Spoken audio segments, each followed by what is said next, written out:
started. So this is just the default scene. First, let me set up the way I usually like to. To the shading workspace, and then just delete everything along the side here, and we can move this up as well. And I like to change this to 3D viewport, and then turn off all the overlays,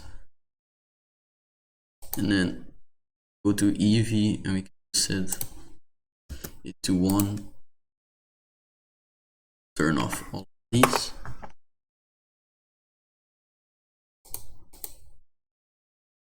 Eevee, we should be able to see our material. Okay, so first thing we're going to need is 2 coordinates. I need the camera data node and the geometry node. The reason we need these is because we need to get the position of the camera and the direction from the camera to the point. And when you aren't in camera mode, so when you haven't pressed numpad 0, just in top view, what you're seeing in the viewport is as if you were the camera itself. So that's what it's not going to always take the position of wherever the camera is in the scene. Is going to be where you are at orbiting the viewport at that moment. So let's just get started. We need to use vector math, and this position is just, well, the position of that point, the object, and then let me duplicate this, change it to scale. The incoming vector goes from that point to the camera. So if we add this to the point itself, it's going to go to the camera, but it has been normalized, so it's only going to go a distance of 1. That's why we can use the sceneSDF to give us the distance to the camera. This is now always going to give us the position of the camera. As you can see, as I move around, it's a uniform color for every point, because they're all pointing to the same thing, which is the camera. Except when you go to orthographic mode, you can see it changes. So for example, if I look at it from the top, it's going to be blue because the camera is in the Z direction. From the side, it's gonna be red or green, depending on if X, Y, or Z directions.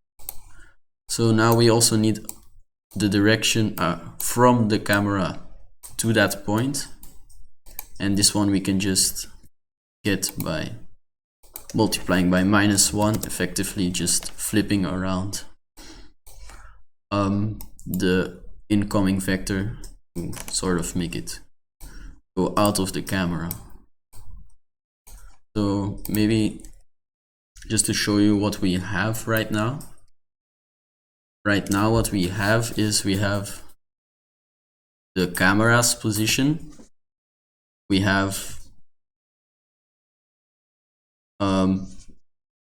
we know direction that this line is. We have a normalized vector along that line so that the length here is 1. That's what we have right now. Then we can scale this vector to make it go further and further until we hit an object.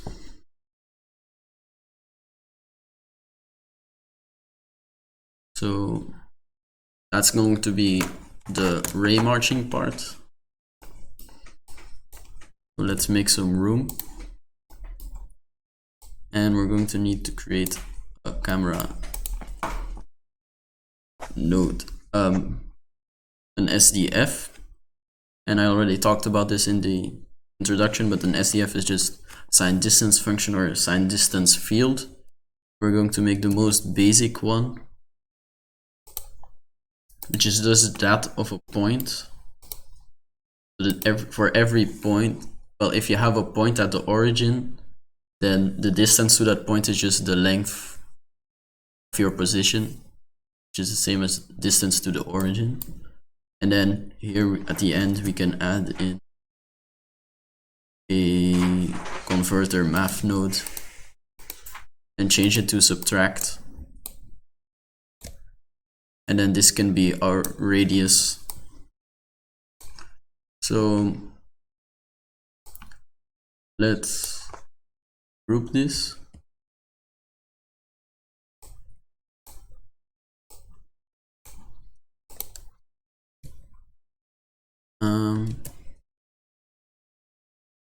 And here in layout, if we change this to Blender file, then node groups, we can rename this to sphere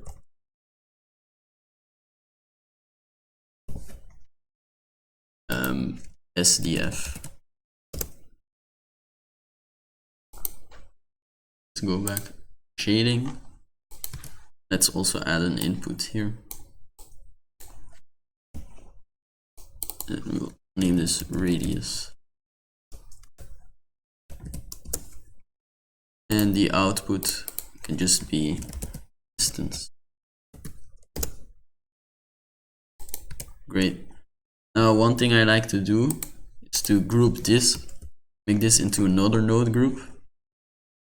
Might seem arbitrary at first. I mean, might seem obsolete. The reason I want to do this is later if you want to change this SDF, then we can just change it inside this node group and it will change.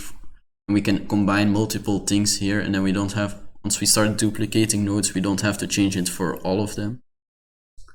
So let's also rename this one to the sceneSDF. You've ever seen videos by Inigo? Yes, he names this the map function protocol, just sceneSDF. So currently what this does, for example, I just plug this into here.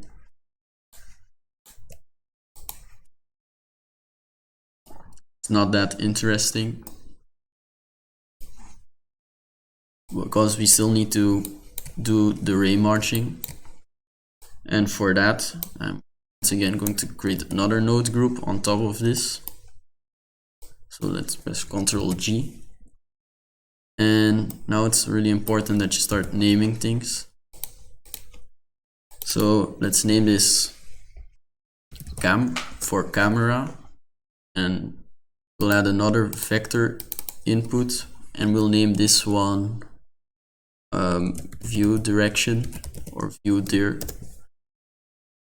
And then you can plug these into here, because we need to keep track of them as we duplicate. And if the name here is the same as here, then when you lazy connect with Node Wrangler, it will automatically connect the correct sockets with each other. So that's a good tip, to give them the same names. And we need two more parameters, which is the def, and then so let's add the def for that. So let's just plug this distance into here and rename this def, and we'll add the def here as well. Okay, so obviously we can just plug this distance into here. And then the other thing we need to do, so we need to now start marching forward, and this def is going to tell us how far we are along the ray, so how much further we can march. And go back to shading. So let's add in a vector math. Take the camera's position, And now we need to just add the direction where we're coming from. So the view direction. But then we need to scale it by our depth value. And this is going to be the point where we evaluate the distance field, which is going to tell us the distance to the closest point. And then this is going to be our new depth.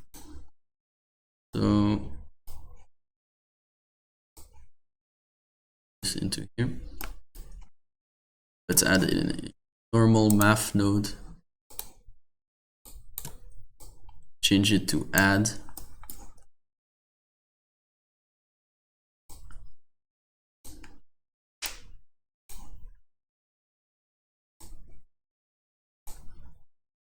So now we can move that much further along the ray. So in the end, what the depth will give us after we've repeated this multiple times is just the distance to the intersection point. And if there's no intersection, this depth is going to get very big. And in the end, what the distance is going to give us is going to be 0, because we'll be at that point if there's an intersection, and it will be very big if there is no intersection, because we'll have gone past all the objects. So that's the idea. We're going to use the distance as a factor, and then the depth, we can use it later to determine the position of the object. So let's just add our camera, which is this one, and our view direction. And we start at the depth of 0. So now we take a look at our distance. You can see that as I get closer, the distance becomes smaller in value. And maybe move a bit more. Now we can duplicate this one. And now, as you can see, it automatically detects the right sockets. Then you can press Shift equals to align them. Maybe Alt H or Control H to and H to hide it, to make the, because we need to duplicate it a lot. And press Control H because we still need to see the socket. Now you can see that this distance already starting to look a bit like a sphere. And the more we duplicate this, the clearer the outline is going to be. So select both of these and just duplicate it. And we can set it to only move along the x-axis. And then connect all the inputs.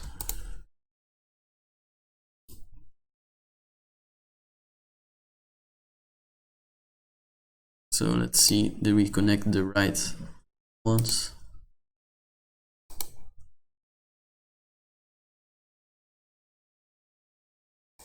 Yeah.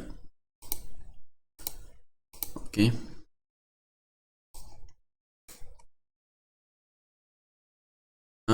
Let's now go to our SDF. Let's press tab. Let's change the radius, because since the cube is has a radius of 1, if we make this bigger, it's going to be outside the cube. So we change the radius, you can see that we can now actually see the complete sphere. And let's duplicate this 2 more times, maybe 4. This way we have 16, and then we just need to connect. Again, I'm just pressing Alt and then right clicking.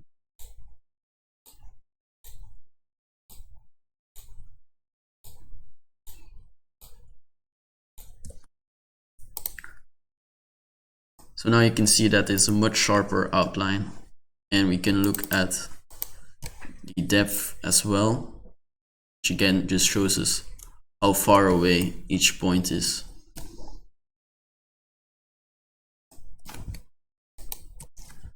So this is obviously a very basic SDF, but this is the basics of Raymarching. Now we can change this to any object, maybe something like, and then let's hide the cube. So now if we give this our material, you can see that as long as our sphere is inside the bounding box of Suzanne, it shows up. And we can change the radius.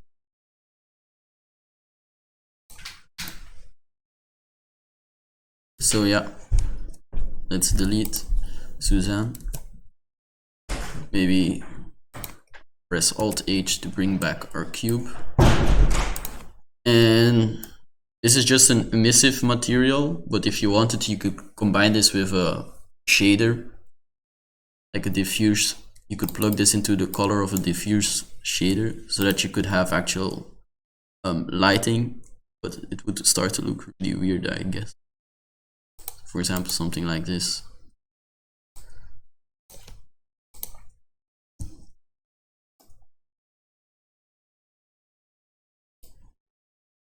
Or maybe even use this as a factor for a transparent shader. You can do lots of stuff with it. So maybe let's take a look at a more interesting SDF. Maybe that might be cooler. So there's this great website by Inigo Quieles. Not sure if I'm pronouncing that correctly. And he's basically one of the most active people on the internet who does Raymarching. He uses Shader Toy, which is based on GLSL. But since we're trying to implement these same algorithms in Blender's node editor, so we just have to try to translate this code to whatever we can do in the node editor. So let's take a look at, for example, a box. So the formula is right here. So we need a point which is a vector which has 3 components, and we also need the dimensions of the box, which also has 3 components. So let's add in a vector math node and change it to subtract. And we need to subtract the absolute value of the first one minus the second one. Let's already group this.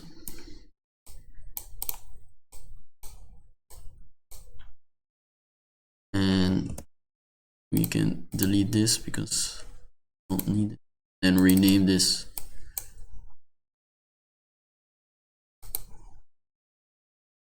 Rename this to dimensions.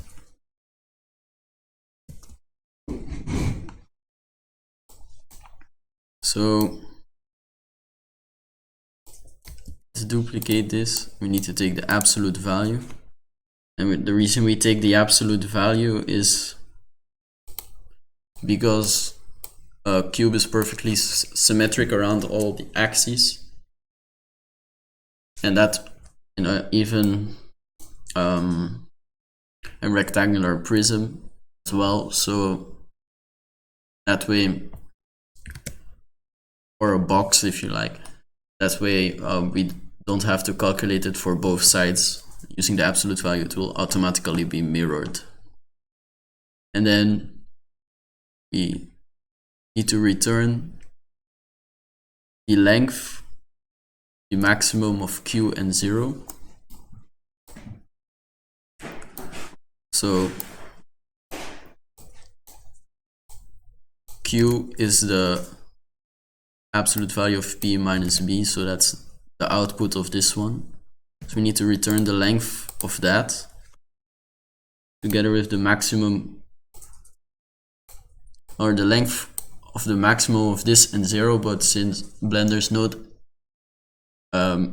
system automatically checks whether this is greater than 0 or not, this is going to be the right value immediately. because if it's less than 0, it's just going to return 0. And then on the other hand, we also have to add the minimum of the maximum. So let's do that as well. Let's add a separate XYZ, and then further math node, change it to maximum. So take the maximum of X and Y, and then take the maximum of that with Z.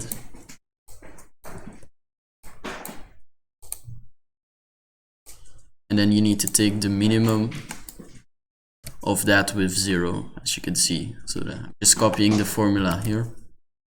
And this is going to make it so that once you're inside the box, the distance will be negative.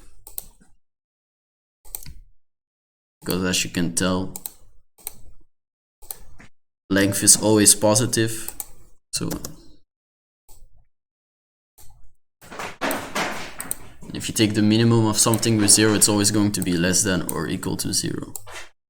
Then we need to add these together.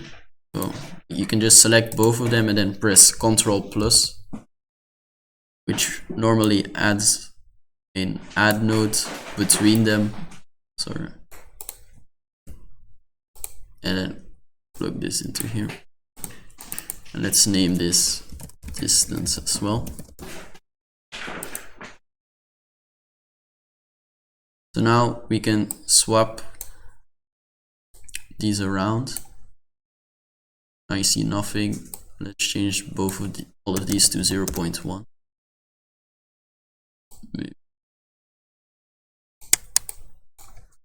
Yeah, 0.2. And we don't see anything, so I probably made a mistake somewhere. Let's see.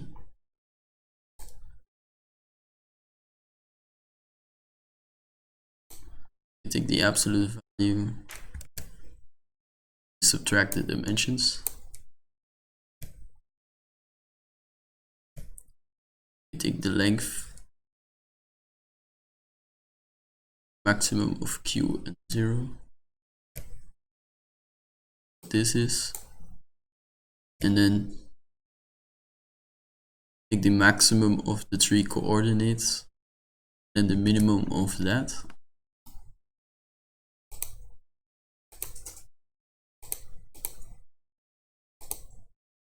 And then, or wait, yeah, so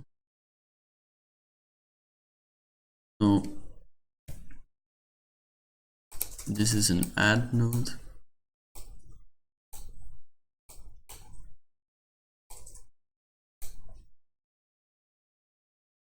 So normally this should be correct, but I'm probably missing something.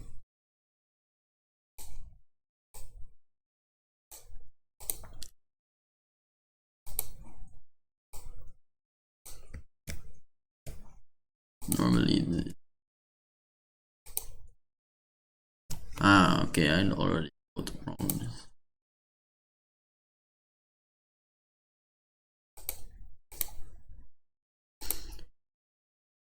So we do need to take the maximum here, and the problem was that I got that we had to look at the entry wise.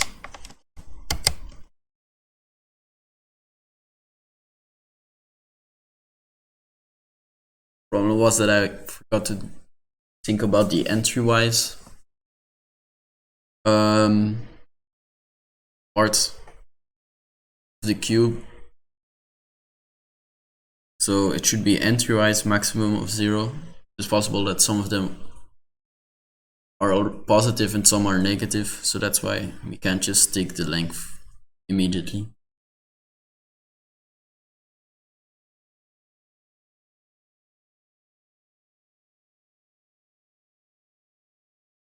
So now it actually works.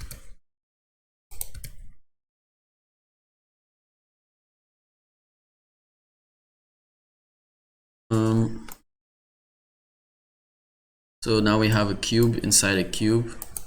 It doesn't look that, so let's hide it. We change it to a plane. Now we have a cube inside a plane, and that looks pretty weird. As you can see, when you rotate too much, it gets clipped by the edges of the plane. Other than that, it looks like there's a cube inside the plane. So the next step would be to add some very basic lighting, because now we can only see the outline of the object. And that's what we're going to do now. So to add some lighting, we need to try draw. So let's imagine that we have, let's bring back our cube. So this has normals, right? Like that. And this is a light source. So maybe we should add a sunlight. That's what we're going to use. Rotate it. The position of the sunlight doesn't matter, but it's going to be easier if I show it like that. So this has a direction, obviously, and it's the influence of how much it adds light to the cube is based on how much the normal is aligned with the sunlight. So as you can see, this one is aligned a lot. So they're almost pointing in the same direction. Well, actually, what we would really use is pointing in the opposite direction, while this one is pointing away compared to this one, so it would have less light influence. Sorry. So the way we can calculate this is by using the dot product between these two, because that will tell us how much influence it should have. Let's do that.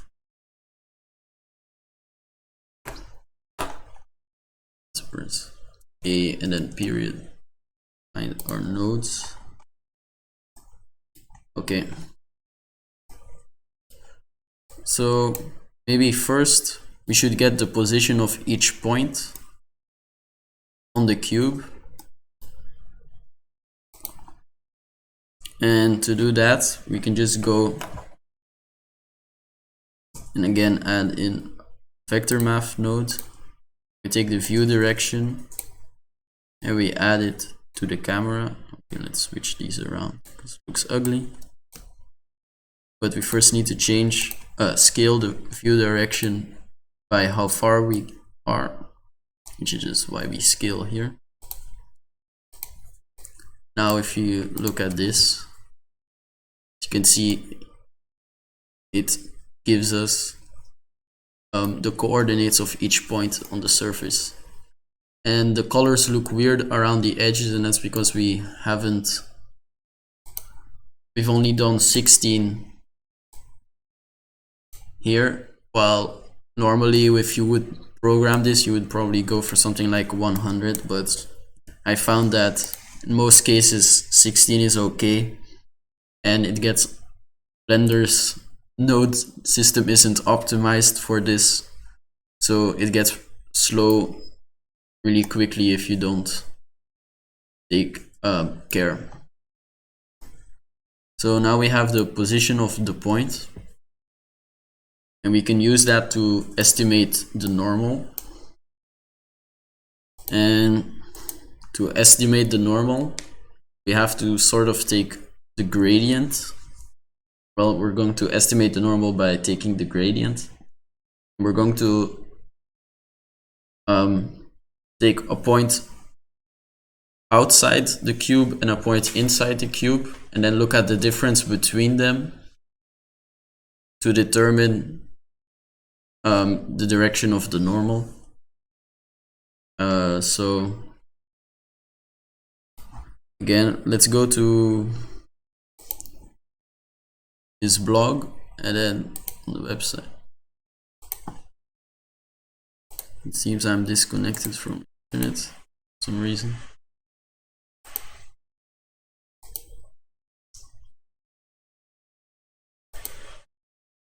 Articles, and then we can search.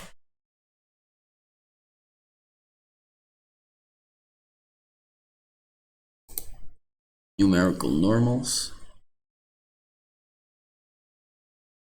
And so this is the basic idea.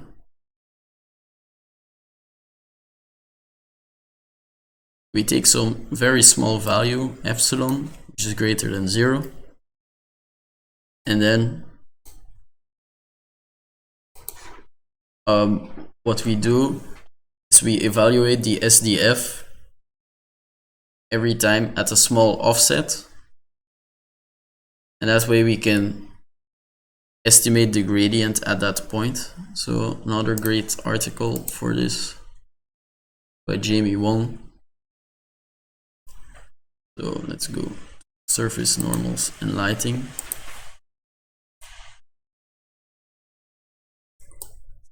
And he uses the same notation as I do. So again, you take in the point, which we just calculated right here. And then this normalizes just to make it, because it's a normal and the calculations always should be normalized when you're working with normals. That's why there's a normalize here. And so you evaluate the scene SDF or the distance field at an offset for X, at an offset for Y, and at an offset for Z. So mathematical notation would look like that. So that's what we're going to make with Blender's nodes. So first thing to do is to add in a vector math node.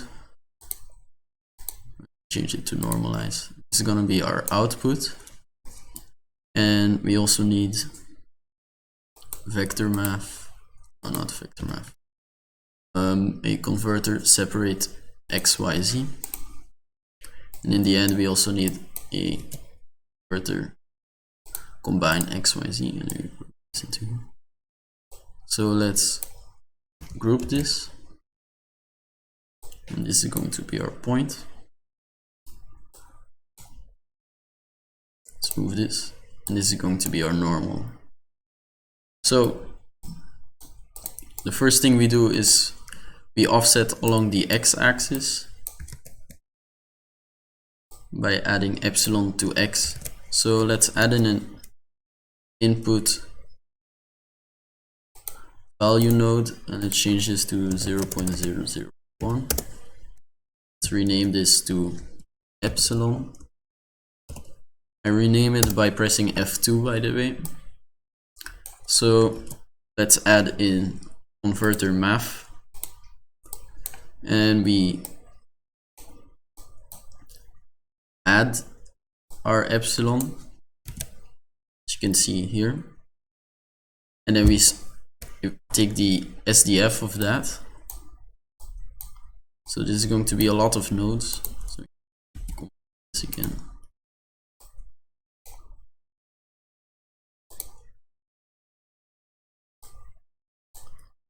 Minimize this, just take the Y, the Z, and now we need to add in our group sceneSDF. That. So now we've evaluated our sceneSDF. A lot more space. Like this. Now we need to do the same thing. So let's duplicate these.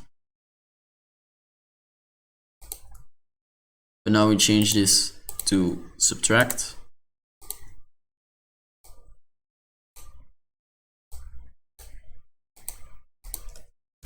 So now we're doing this part, and then we also take the sceneSDF.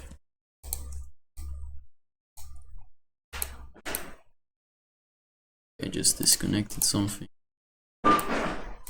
Should be our X value. And then we add another subtract at the end to subtract these two from each other. Now it doesn't really matter in which order you do, as long as you do it in the same order for all of them. So now we duplicate this 2 times.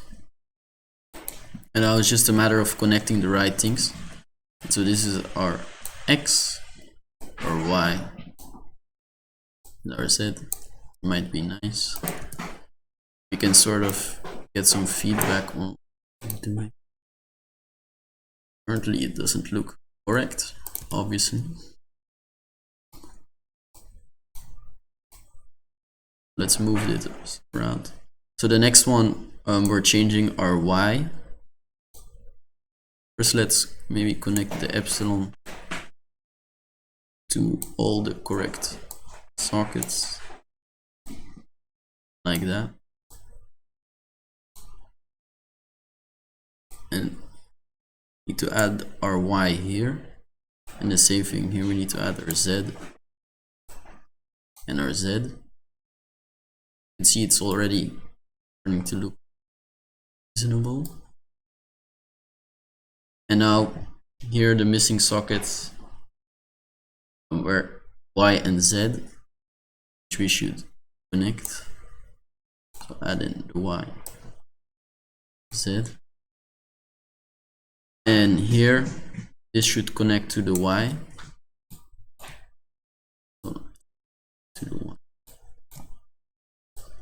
To Y. And this should go to the Z. This is very tedious. Now let's add our X and our X. Now you just have to hope that you didn't make a mistake somewhere. You spend ages trying to find where you went wrong. Let's add our Y, our Y. And finally our Z.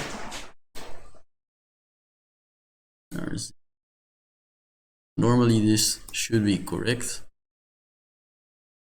but probably made a mistake, so let's try and. So this should be our axis.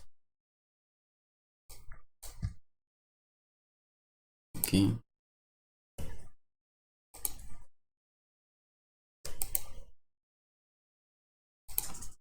This should be connected with Y. It is.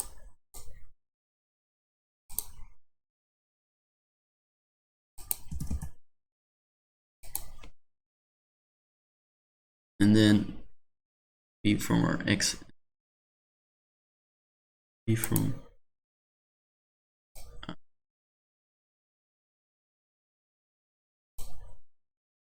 Z, and this should be more starting to look more like normals. And finally,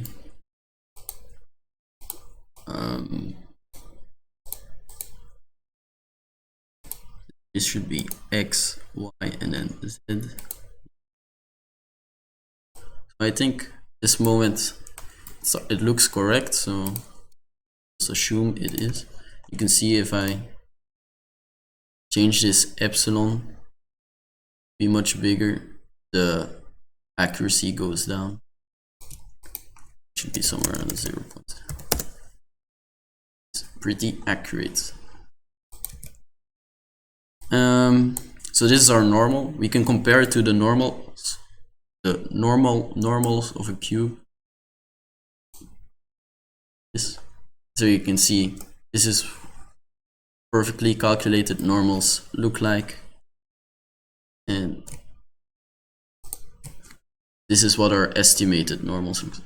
As you can see, when I get closer, the edges of the cube aren't as exact anymore because we don't have enough iterations, but it's pretty good and it will do. So let's also rename our most recent node groups that we added. So this was the last one. Let's call it estimate normal. Which other ones did we add? Let's see. This is node group is just Raymarching, and this is our box SDF. Okay, so now we're ready to do some lighting. Let's add in a converter combine XYZ. This will be our input, our light direction. So let's just put it at 1, 0, 0. So you should also make this normalized. Currently, our normals define the color. Let's add in a color mix RGB. This is color 1, and then as a factor we'll use the distance, and then color 2 will just be black. So now we're only shading our cube and not the things around it. And now we can do like, let's duplicate this and then change it to dot product. Take the dot, this, and then turn it mix RGB, mix RGB input. You can plug this into our color.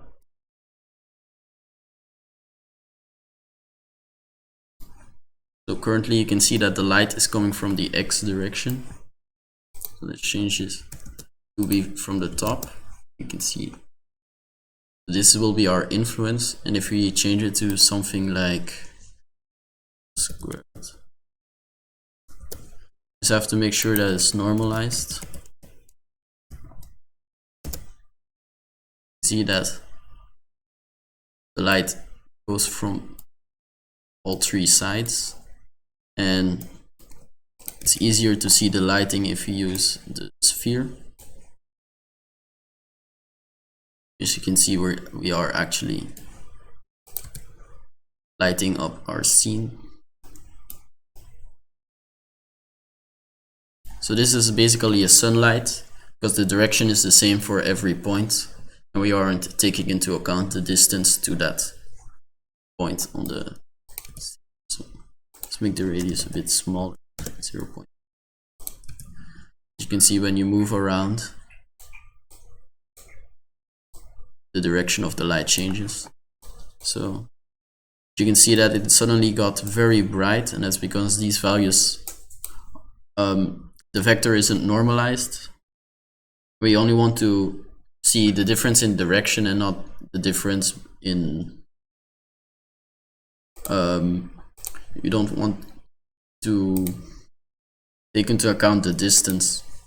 So if I just normalize, see that now it sort of looks normal.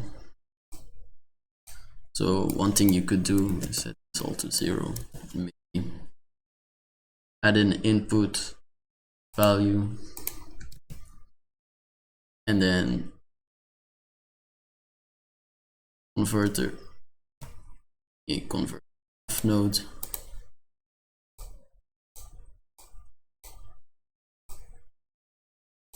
and then just take the cosine, sine. Oh my god. And this way we can rotate the lamp. See,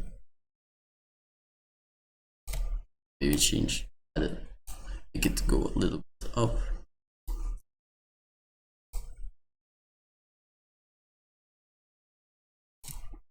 This is too much. something like 0, 3.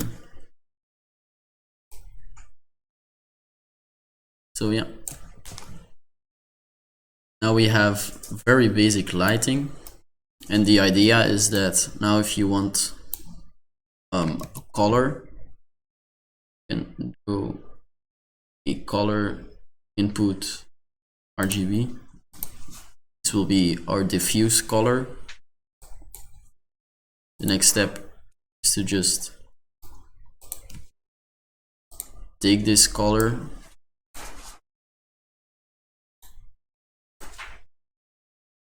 plug it into this color, and scale it by. So now we have a green sphere.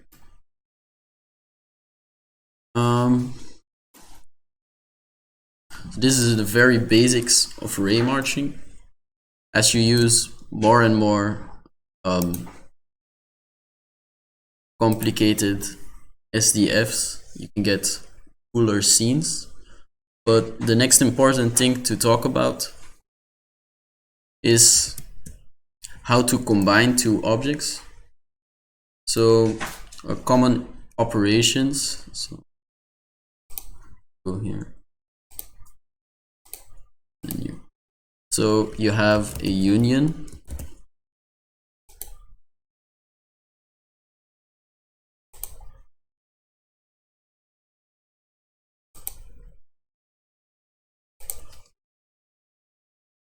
Make it a bit bigger, it's easier to read. So you have union, intersection, and difference. These are the 3 Boolean operations that you can also find when you use the Boolean modifier. So here you see difference, intersect, union. And we can do these very easily when we're doing Raymarching, because if you want to add 2 objects together, you can do that right here. You just need to take the minimum of the 2 distances, because once we calculate it for both, whichever one is closest is going to be the smallest one, where the distance is the smallest. So just taking the minimum will do that for us.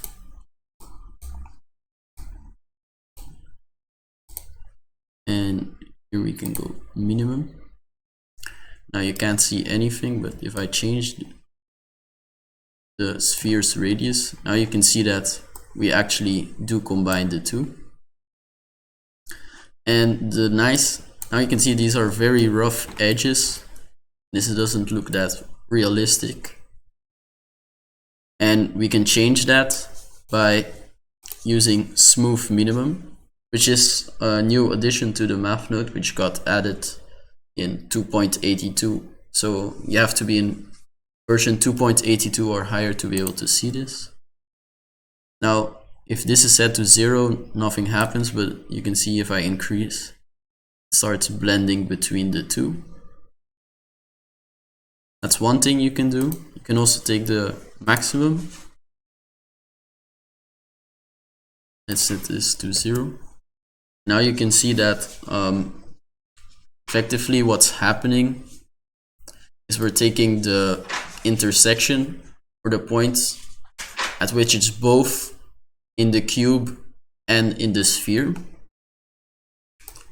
So for example, if I change the radius of the sphere, since the sphere is completely inside the box, the intersection is just the sphere itself.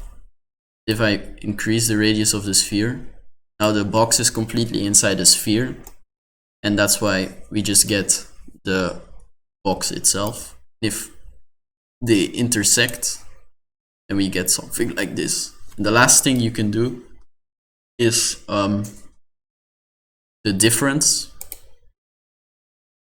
And so I'm pretty sure here at the bottom this is all explained as well. So yeah, primitive combinations. So union is just the minimum, intersection is just the maximum, and then subtraction is the maximum, but then multiplying one of them by -1. So let's duplicate this, and let's try and find multiply -1. And you can see that if effectively subtracted the cube from the sphere, we could do it the other way around. And this way, we should be subtracting the sphere from the cube. As you can see, where the sphere is, it's now hollow. Well, the reason this works is because we're flipping the sign distance field. We're saying where the sphere was usually inside, it's now outside. So the outside of the sphere becomes the inside, and the inside becomes the outside. Now we're saying intersect wherever you're inside the sphere, but since the inside of the sphere became the outside of the sphere, we're now intersecting with the outside of the sphere, so everything outside of the sphere but inside of the box is what we get. And once again, you can see that around the edges it looks a bit weird. And maybe you should add a plane, and this is the most easiest one. So we should just add a separate XYZ, and then you can duplicate this, change it to minimum. For example, let's take the Z. Now you can see there's a plane.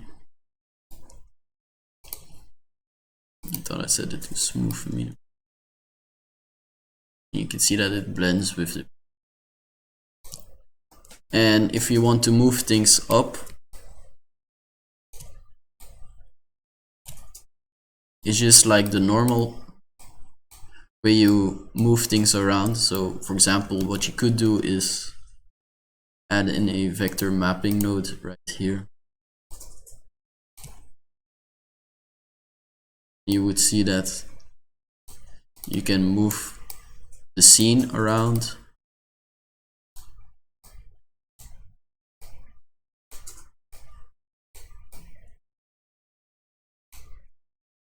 But this is not the way to do it.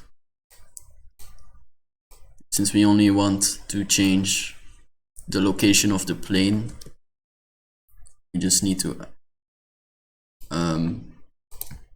change this to an add node. We can move it down till it's just touching. Since 0.2, here we can change this to 0.2.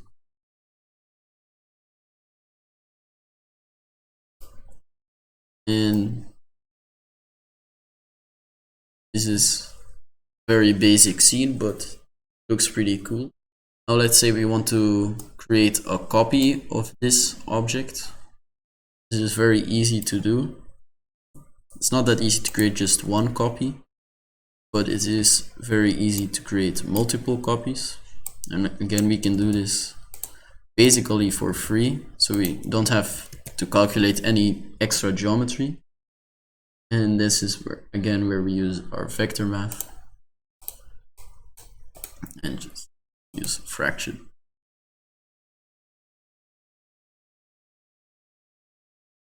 And the problem is when you use fraction, it's all positive values, so in the end you just have to subtract 0.5. Now you can see we have infinitely many, and if we remove this plane,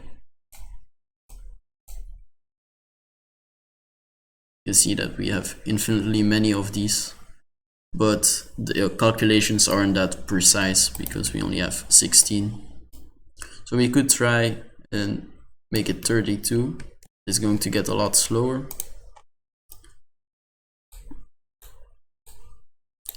So depending on which hardware you have, well, the effects might still be okay for now.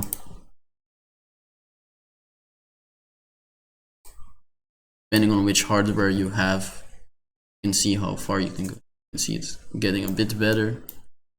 You still need to change these other values.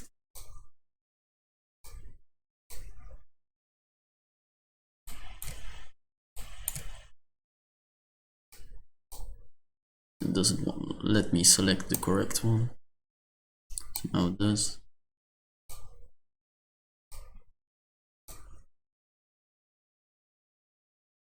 So now you can see that the outlines are all again a lot sharper. This is pretty cool. So one thing to keep in mind is this SDF that we have. For each one of these, we have to use it at least once per pixel. But then in the estimate normal, you have to use it another 6 times. So effectively, we're using it quite a lot of times. And if we want to add the ability for objects to cast shadows on other objects, it's going to be even worse. So if you can keep this simple, it should be able to run just fine, but the more things you add here, the slower it will get. But doing this, adding infinitely many objects, doesn't actually increase the render times per se, because, well, the SDF is only run once at every pixel, and this fraction just makes it so that it calculates it at the correct place, but it only needs to calculate both of these once.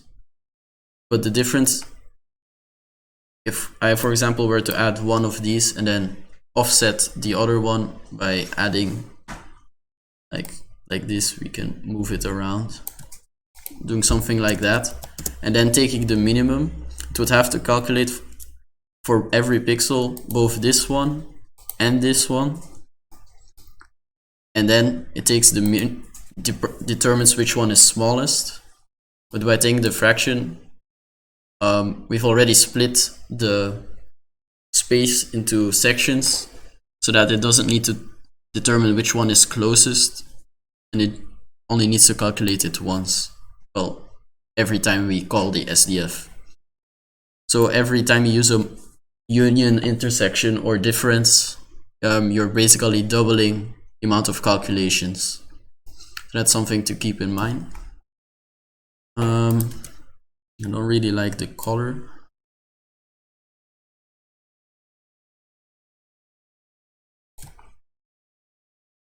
For something. Yes.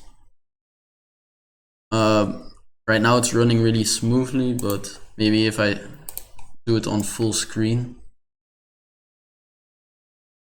might not be that great. But it's still really responsive, so it's great.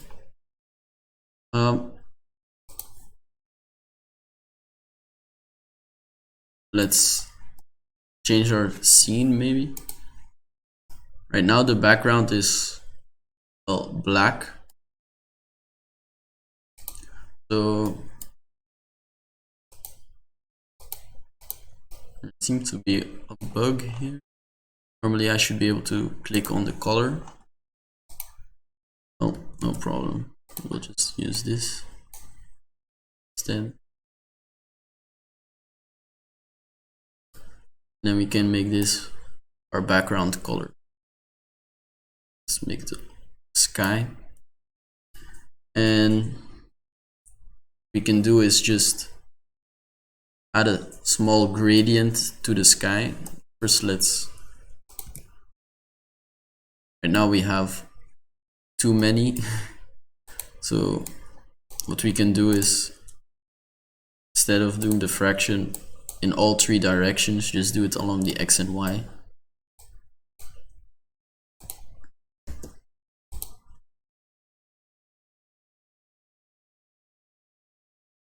Combine X, Y, Z.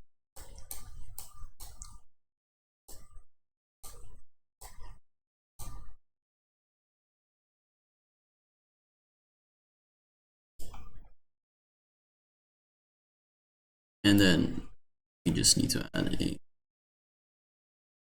math, change it to fraction. Fine.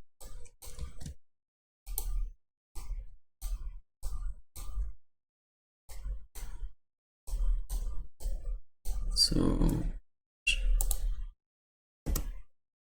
update it. Now it's only in X and Y directions.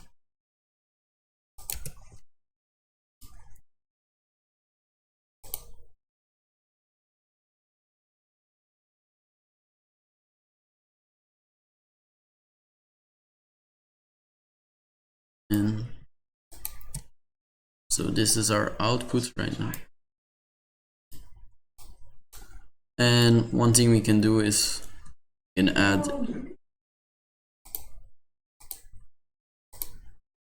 a less than, greater than, set a factor for when we want to switch.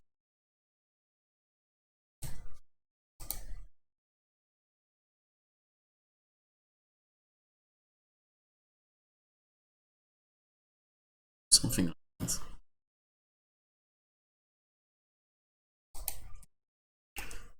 Why this black appearing at the bottom?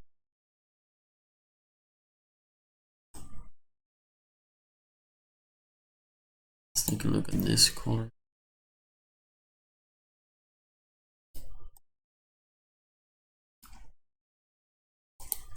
It should just be the same color everywhere. This is weird because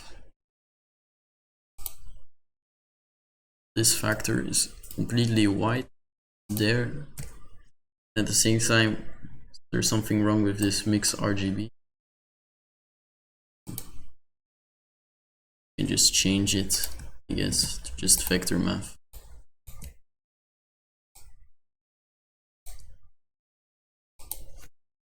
No.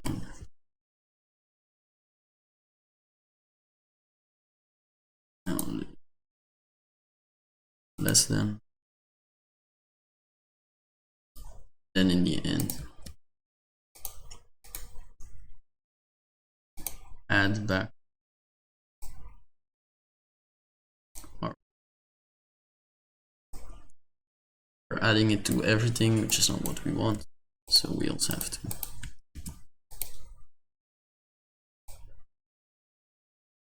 scale it by this.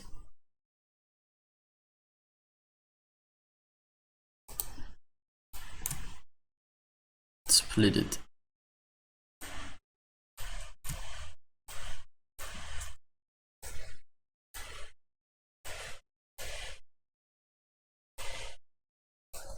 And change it to turn.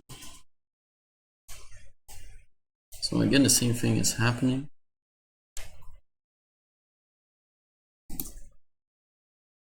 Understand this is clearly like this.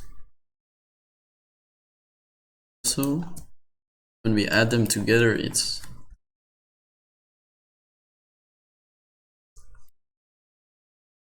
just undo everything then, because this didn't fix the problem.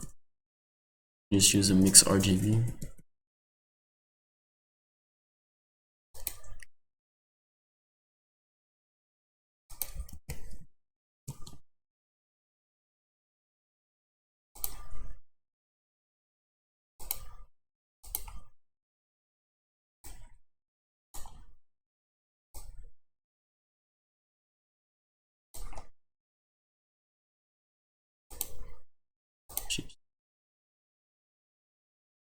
So this is our scene currently. Let's add in our plane at the bottom to have a ground. We'll just use smooth minimum.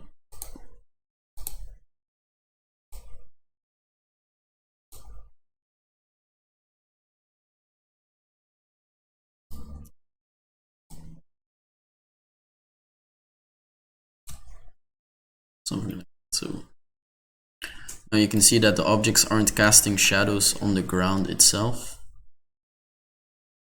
And maybe one thing we can do is, right now, see the cubes have very sharp edges. You can round them, which is another trick you can do with Raymarching. So let's take this and subtract value. You can see now that it is rounded, but maybe this is too much.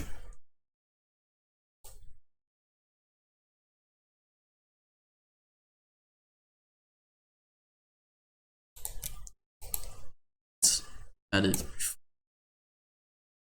behind them. That way the cube will have rounded edges. This is again too much.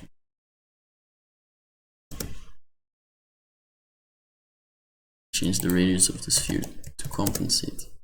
So we're also making the cubes a bit big.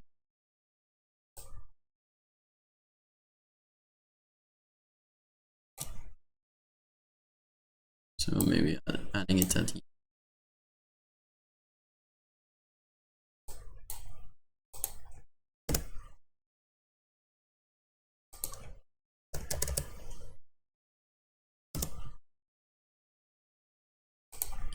bit 0.5. Now we have a sort of beveled edge around the cubes. But it's getting pretty slow. So once again, you just ignore the first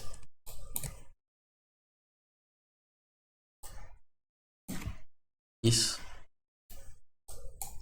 Just look at this so far.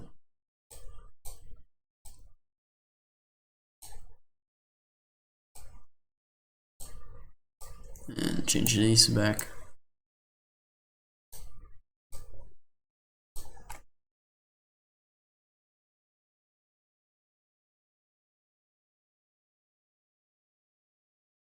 It's not as good looking, but at least it's faster and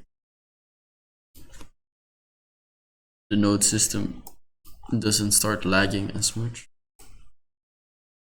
As you can see, we can rotate the light around. But let's just quickly add shadows. Shouldn't be that difficult. So as you can see, let's go to the annotations. Just delete these for now. Let's change this to a normal view.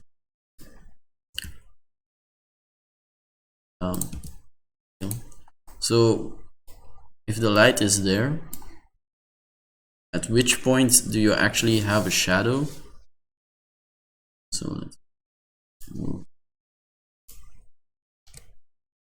Is, for example, at this point, to determine if there's a shadow, we can do Raymarching again, but this time in the direction of the light. So like that. See if it correctly. But the point is, if somewhere we hit an object, then this point should be in shadow, and if we don't hit an object, so for example you won't hit an object, then this point shouldn't have a shadow. So it's very simple. So we just need to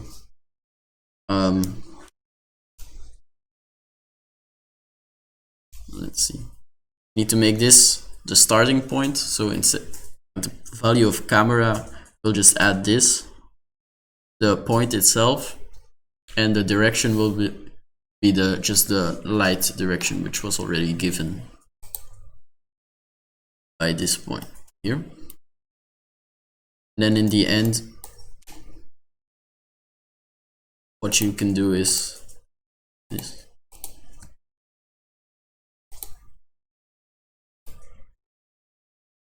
We can scale everything by this shadow effect. Let's just grab the spheres for now, like that.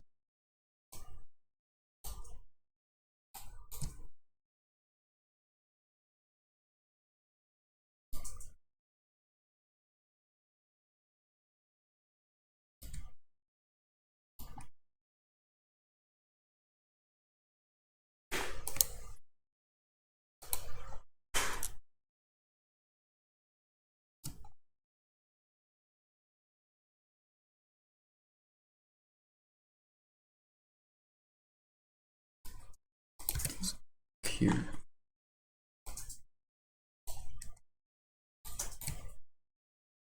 Okay, so this is our scene, and now we need to add shadows.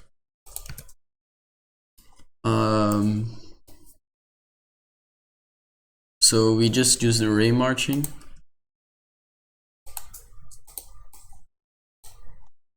Our starting point is this point right here. Okay, so let's move this down here. Down. And our direction is this light direction right here. So now if you just look at this, if I rotate the light around, you'll see that it's going to happen.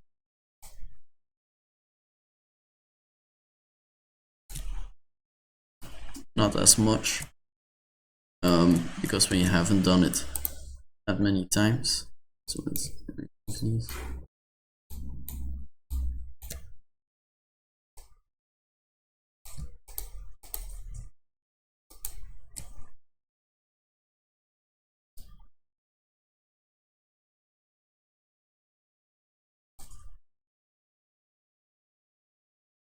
You can see something is starting to happen. Actually, there's no need to do it like this. You can just copy maybe 8 of these. Again, the more you add, the better the shadows. But Blender isn't optimized for this. Won't add too many.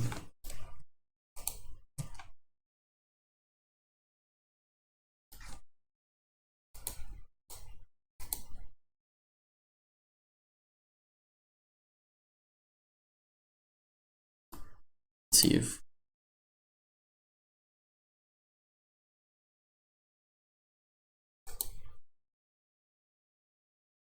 this is working.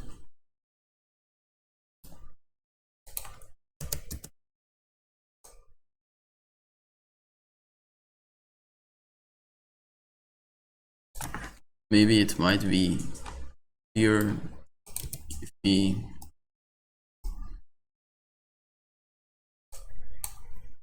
just plug our normal coordinates into him.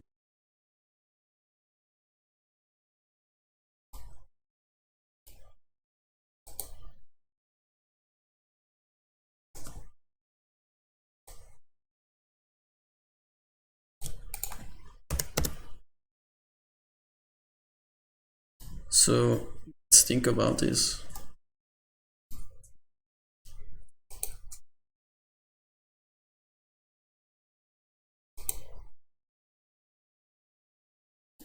This is not the right result. Our current scene. If I now take this, this is not what we're supposed to get. As you can see, when I rotate the light, it's not doing what it's supposed to be doing.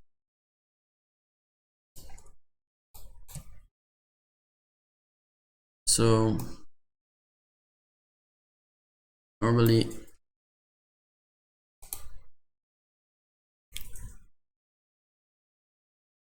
or let's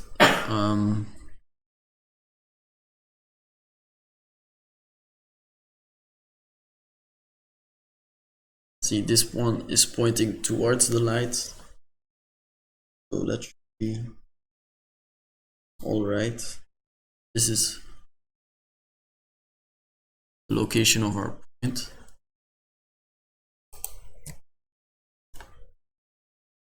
See,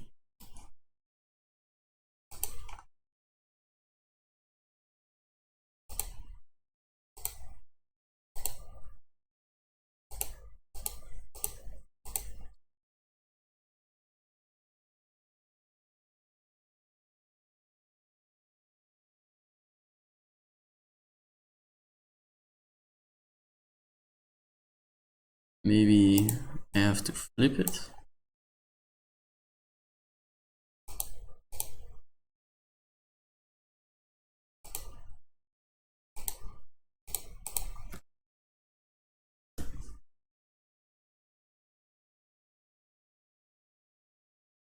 No, that is. I could try duplicating one more time.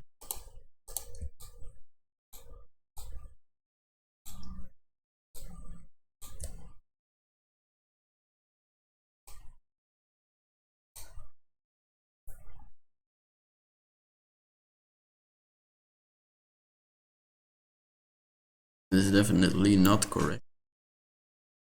Stick inside. So here we're starting at point. Then we're moving along the view direction F. Then we check if we intersect.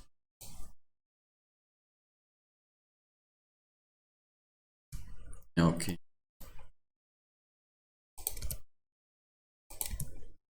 Problem might be that immediately says we intersected.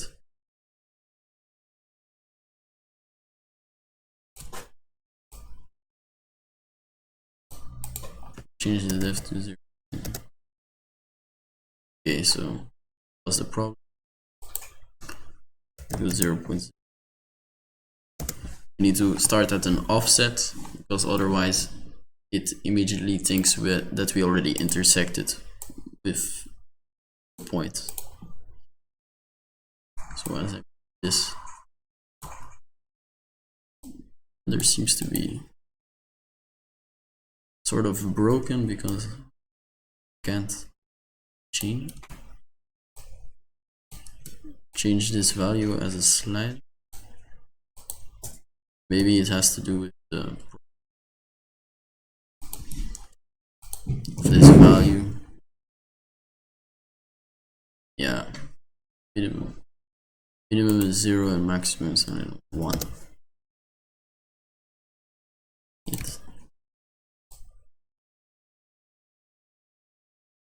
So if I make this smaller, it should be a bit more accurate. If I make it too small, then detecting.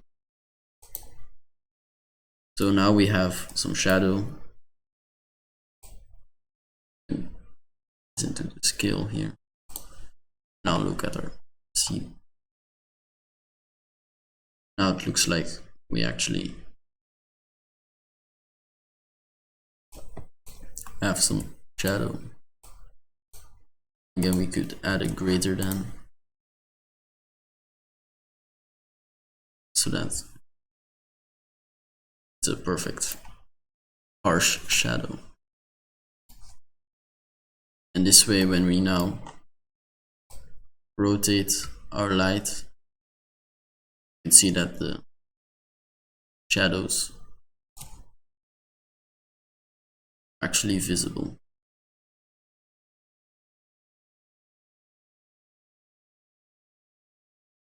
So Is there something else we should see? Obviously you can, the whole point of this is that you can be creative, and depending on what you want in your scene, you can maybe add more Raymarching steps or more shadow steps. So far this, you can see that if I just use the value here,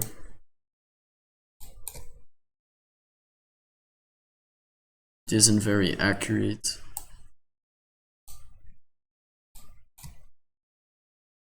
Here it's a little bit better. Change it.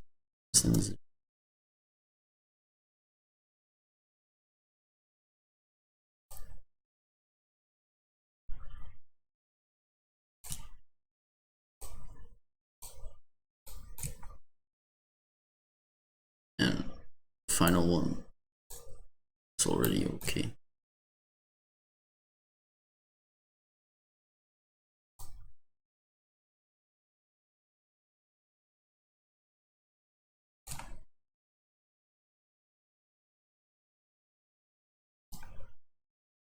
Yeah, obviously don't need to use it.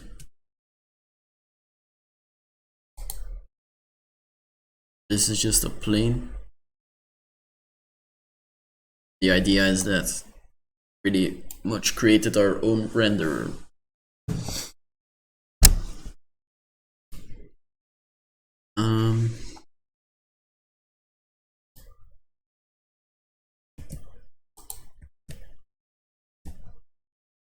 So this is our plane.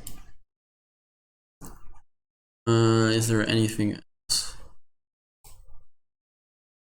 You could go a bit more advanced on the lighting and try to add specular highlighting as well. But the normal diffuse lighting is pretty okay so far. Could also add soft shadows. Then you're going to need another node group than the Raymarching one. So far it looks okay.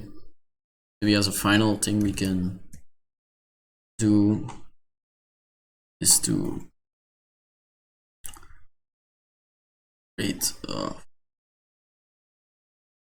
another one of these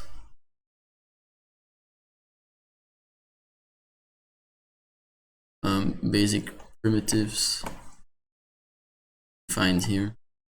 So, or you know what, you can just choose the ones you want yourself, and then by combining them you can create your own models.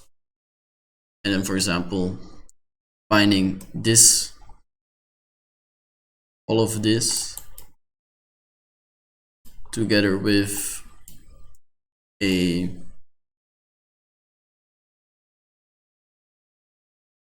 combine all of this together with some other materials like a shader.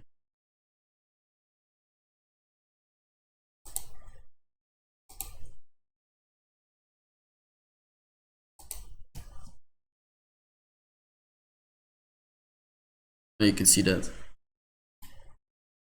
maybe if we make it metallic, this is the actual color of the object. So for example,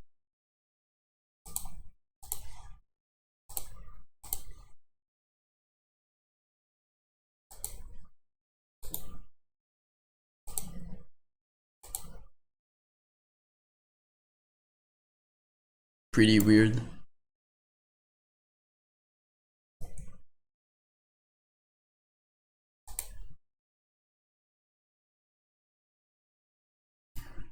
Weird shader, but you can do whatever with it. You can make it look like it's a hologram.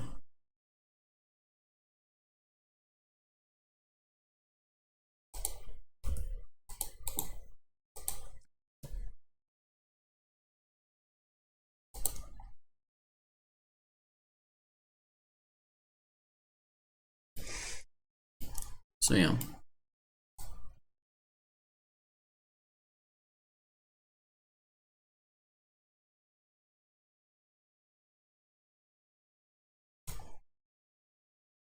whatever you want.